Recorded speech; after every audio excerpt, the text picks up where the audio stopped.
Tu peux visualiser ta vie future, mais attention à ça. Bienvenue sur ma chaîne. Pour celles qui ne me connaissent pas, je m'appelle Tessa et ma mission c'est d'aider les femmes à trouver l'amour pour bâtir une relation épanouissante en devenant la meilleure version d'elles-mêmes, en redéfinissant leur identité. N'hésitez pas à cliquer en description, j'ai créé une masterclass pour vous expliquer tout ce que je fais et je propose également un programme qui s'appelle Déesse de l'abondance. Vous pourrez également prendre un rendez-vous téléphonique avec moi pour me poser toutes vos questions, que vous souhaitez rejoindre l'accompagnement ou non, il n'y a pas de souci, j'y répondrai avec plaisir et j'ai mis également le lien en description pour prendre un appel téléphonique si vous le souhaitez. Donc vous pouvez visualiser votre vie future, mais attention à ça. Pourquoi je dis ça ? C'est bien de visualiser, par exemple, si vous voulez un enfant dans 10 ans ou dans 5 ans, vous vous voyez avec un foyer, vous voyez marié, avec un homme, avec 4 enfants, etc. Vous voyez toute votre vie. Où est-ce que vous vivez ? Dans une maison, dans un appartement, vous avez un chien, vous avez ci, ça, etc. C'est une bonne chose, mais attention, il y a un danger derrière. Donc, vous pouvez visualiser ça pour savoir quelles sont les actions à mettre en place pour y arriver. C'est comme une carte. Donc dans une carte, vous cochez la croix pour savoir où vous allez, où vous êtes, et ensuite à partir de là, du point A au point B, vous pouvez mettre en place une feuille de route. Donc vous faites une ligne pour savoir comment vous allez, quel chemin vous allez emprunter pour atteindre votre but, pour atteindre votre point final. Mais une fois que ça c'est fait, est-ce que vous avez encore besoin de visualiser ?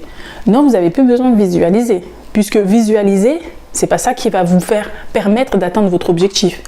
Vous pouvez rêver, vous pouvez faire des affirmations jour et nuit, vous levez le matin, faites ce que vous voulez et vous dire, faire un vision board, vous dire voilà, là il y a mon enfant, là il y a mon homme, Brad Pitt, non je rigole, il y a mon homme, mes 2 enfants, là j'ai mon travail qui est à côté de chez moi, j'ai ci, j'ai ça. Vous pouvez faire un vision board, imaginer, rêver matin, midi, soir. Est-ce que c'est pour autant que ça se réalisera ?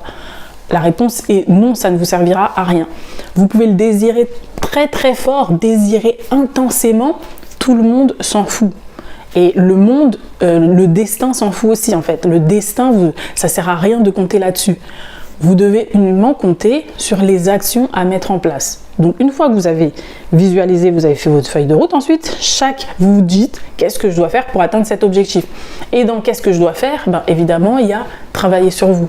Il y a aller sur un site de rencontre ou essayer de sortir un peu plus. Il y a plusieurs actions à mettre en place et surtout travailler sur vous. Qu'est-ce que ça veut dire ? Il faut savoir qu'est-ce que ça veut dire. Quelles compétences émotionnelles je vais devoir optimiser, sur lesquelles je vais devoir travailler. Mon indépendance émotionnelle. Comment ne plus être affecté par le regard des autres. Prendre des décisions indépendamment des autres, que ça leur plaise ou non. Ne plus subir les événements ou bien tout ce qui est externe. Mais maîtriser mon environnement, reprendre le contrôle de ma vie, ne plus me sentir accablée, ne plus me sentir comme dans un cube qui se referme sur moi à chaque fois que je suis dehors dans le monde, mais savoir nager, savoir naviguer, savoir gérer des conflits, ne plus me sentir acculée, ne plus me sentir attaquée quand un homme me dit une chose, mais le prendre de la bonne façon pour pouvoir m'améliorer, me dire oui, c'est une bonne chose qu'il puisse se confier à moi. C'est très bien, c'est dire que j'ai réussi à créer un climat de confiance dans notre relation, c'est une bonne chose.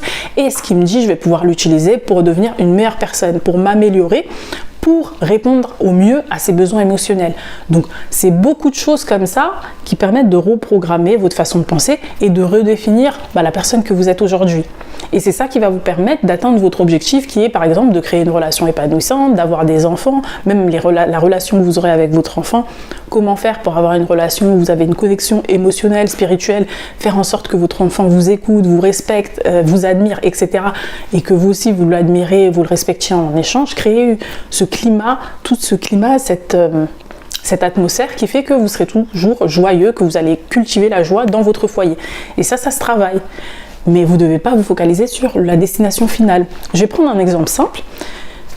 Il y a aux États-Unis, vous savez que les jeunes qui sont au lycée, ils font des activités extrascolaires. Souvent, ils font beaucoup d'activités sportives, donc ils sont dans des clubs et ils font des tournois entre jeunes, donc entre différents lycées. Et j'avais vu un certain coach, ça date, je crois que c'était une vidéo sur YouTube, je ne sais plus, mais c'était un coach.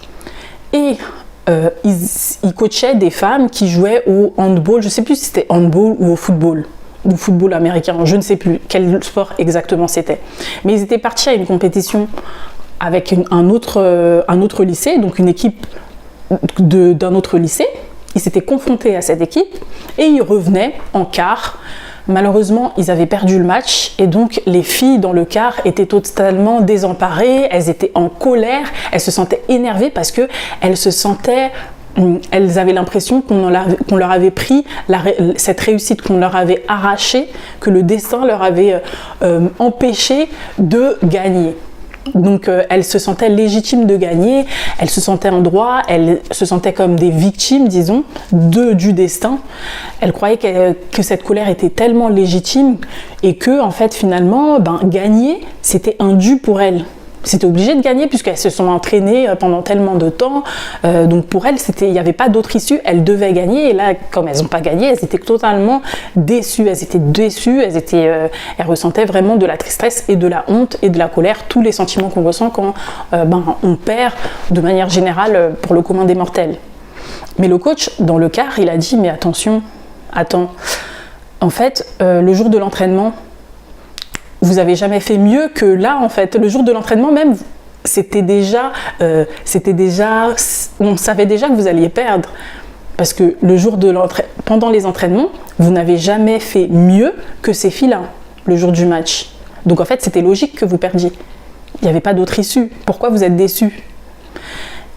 Et ça, c'est une bonne remarque. En fait, vous ne pouvez pas être déçus alors que durant les entraînements, vous n'avez jamais fait mieux. C'était ça qu'il voulait dire. Et c'est logique. En fait, c'est l'entraînement qui va déterminer leur réussite ou non. Si pendant vos entraînements, elles se sont jamais autant dépassées, elles vont répéter la même performance pendant le match en lui-même. Elles vont répéter la même performance que pendant les entraînements. C'est illusoire de penser qu'elles vont faire mieux que le jour de l'entraînement. Après, c'est possible de faire mieux. Mais il ne faut pas compter sur la chance ou le destin ou le hasard. Ça n'a aucun sens. C'est pour ça qu'on s'entraîne. On s'entraîne justement pour ne plus dépendre d'événements contraires, de ne plus dépendre de choses qui ne sont pas en notre pouvoir. C'est pas pour dépendre du hasard comme si on jouait au loto. Non, on s'entraîne justement pour être au mieux physiquement, pour être le mieux préparé possible pour le match final. Et le problème, c'est qu'elles n'étaient pas assez entraînées. Le jour des matchs, elles se sont jamais autant données. Et le coach, il a dit, c'est logique. En fait, vous n'avez pas le droit d'être aussi en colère. Ça n'a aucun sens. Vous pouvez être en colère si, effectivement, vous étiez largement en dessous de votre capacité.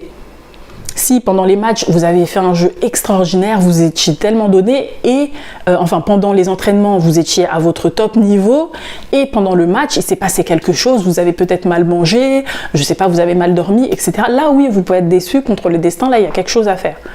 Mais, dans le cas, il n'y avait rien à être déçu, il n'y avait aucune raison d'être déçu puisque le jour de l'entraînement, elles n'avaient jamais fait mieux. Et là, je vais repartir aussi sur les JO. Pour celles qui ont vu les JO, il y a qui ? Il y avait Teddy Riner qui était accompagné aussi d'un coach mental. Il a des coachs sportifs, bien sûr, dans son domaine. Tous les athlètes ont des coachs dans leur domaine, mais ils ont également des coachs mentaux. Et il y avait une coach mentale qui entraînait l'équipe de France. Pourquoi ? Parce que le problème, c'est que c'est tellement dur. Pendant 4 ans, ils doivent s'entraîner, et ensuite, ils n'ont qu'une seule chance d'atteindre leur objectif. Ils n'ont qu'une seule chance. Le problème, c'est que pendant les entraînements, ils ne peuvent pas se focaliser uniquement sur la finalité. Donc, ils ne peuvent pas visualiser la coupe, ils gagnent l'or, c'est ça, la médaille d'or. Ils peuvent pas dans le quotidien visualiser la médaille d'or parce que s'ils s'entraînent, il faut savoir que c'est dans 4 ans le match final. Donc, ça veut dire que pendant 4 ans, ils vont souffrir, ils vont être dans l'anxiété, ils vont être stressés, puisque tous les jours, tu te réveilles en disant j'ai pas la médaille. Le lendemain, tu te réveilles, tu dis j'ai pas la médaille d'or, j'ai pas la médaille d'or, t'es toujours stressé. Au lieu de ça, il faut se concentrer sur l'instant présent et sur les entraînements. Et aujourd'hui, est-ce que mon entraînement était bon ? Aujourd'hui, est-ce que j'ai tout donné à l'entraînement ? Est-ce que j'ai tout fait ? Est-ce que je me suis préparée à faire tous les mouvements possibles ? J'ai vu toutes les situations possibles. Est-ce que j'ai fait ci ? Est-ce que j'étais au top ? Est-ce que j'ai bien mangé ? Non. Tous les jours, leur contrôle, ça doit être basé sur l'entraînement au jour le jour. Chaque jour, ça doit être ça. Est-ce que j'ai bien fait ? Si j'ai bien fait, j'ai passé une bonne journée, c'est bon, j'ai atteint mon objectif de la journée. Il faut se poser la question, est-ce que j'ai atteint l'objectif de la journée? Donc dès qu'ils se lèvent le matin, ils visualisent uniquement la journée. Et ça, je l'ai pris de coachs mentaux, des grands sportifs qui ont gagné des médailles d'or, des JO, n'importe qui, ils vous diront la même chose. Ils ne se focalisent pas sur l'objectif final, parce que l'objectif final est tellement loin et ils ne peuvent pas le contrôler. Donc s'ils se focalisent là-dessus, ils seront totalement désemparés. Et ça va les paralyser pour s'entraîner. Le problème, c'est qu'ils ont besoin de s'entraîner pour gagner, pour être prêts au match. Et ça, c'est encore plus criant pour les jeux vraiment qui vont extrêmement vite, comme par exemple l'athlétisme. C'est-à-dire que les gens, ils s'entraînent pendant 4 ans pour courir une fois 10 secondes, s'il vous plaît. 10 secondes. Vous imaginez le stress? Encore le tennis, tu as le temps de remonter parce que le match dure 2 heures, des fois un peu plus. Donc même si tu perds un match, tu perds un set, tu peux remonter petit à petit, tu as le temps de te remettre en place, même si c'est toujours aussi dur. Mais là, tu as 10 secondes, donc toute ta vie, tu as basé tous tes 4 ans sur 10 secondes. Donc la violence mentale, c'est pour ça qu'ils se basent uniquement sur leur entraînement. Et ça, il y avait Michael Phelps. Pour celles qui ne le connaissent pas, c'est un sportif, donc un athlète qui est nageur professionnel, qui a gagné beaucoup de médailles. Je crois qu'il a tout raflé. Et pendant les Jeux Olympiques de Rio, on lui a dit, mais comment vous faites? Comment vous faites? Parce que c'est impossible avec autant de pression.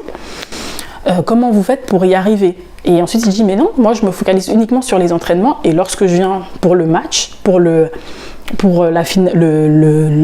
match final, la seule chose que je me pose, c'est est-ce que j'ai été aussi bon qu'aux entraînements? Si j'ai été aussi bon, c'est bon, c'est que j'ai réussi. J'ai déjà réussi puisque j'ai accompli ce que j'étais au mieux de ma forme. J'ai reproduit ce que j'avais déjà fait en entraînement. Donc moi j'ai accompli ma mission. Après le reste, c'est pas lui qui gère, c'est le destin. S'il y a des personnes plus fortes que lui, oui, là il va perdre. Il y a pas de souci. Mais il ne sera pas déçu, ce ne sera pas vécu comme un échec, mais ce sera vécu pas comme une fatalité. Mais il va embrasser la défaite, il se dira, tant mieux pour l'autre personne, mais en tout cas, moi j'ai donné le meilleur de moi-même, j'ai gagné en quelque sorte, puisque j'ai déjà fait mon taf. Et c'est pareil avec les relations humaines, enfin les relations amoureuses, les objectifs que vous avez vous, que ce soit amoureux ou d'autres objectifs. La seule chose que vous devez vous poser, c'est est-ce que je me suis entraînée pour atteindre mon objectif? Si vous êtes bien entraîné, il n'y a pas de souci. Vous ne devriez pas avoir de remords, de regrets, il n'y a rien du tout. Par contre, si vous n'êtes pas entraîné, c'est comme un examen. La personne qui ne s'est pas entraînée, qui n'a pas révisé ses cours, automatiquement elle sera déçue. Mais la personne qui a tout révisé, qui a tout fait, même si elle est un petit peu déçue, il y a toujours des personnes un peu déçues, en principe, normalement, elle ne devrait pas l'être puisqu'elle a déjà tout donné. Elle a fait tout de son meilleur, elle a fait de son mieux, elle a donné le meilleur d'elle-même. Donc, elle ne devrait pas avoir de regrets. Et là, c'est la même chose que je vous dis pour vous. Pour ne pas avoir de regrets, pour faire le maximum, vous devez d'abord devenir la meilleure version de vous-même. Dès que vous avez visualisé votre vie, donc votre mariage, tout ce que vous voulez, vos enfants, la famille, les amis, toute votre vie, et que vous avez fait le plan d'action, la feuille de route, maintenant, étape par étape, vous focalisez uniquement sur les étapes. Parce que vous focalisez uniquement sur la destination finale, ça va que faire vous stresser, ça va vous stresser, ça va vous paralyser. Vous serez anxieuse du matin au soir. Parce que vous n'avez pas de contrôle là-dessus, tout simplement. Donc j'espère que cette vidéo aura été claire et je vous dis à très vite pour une prochaine vidéo.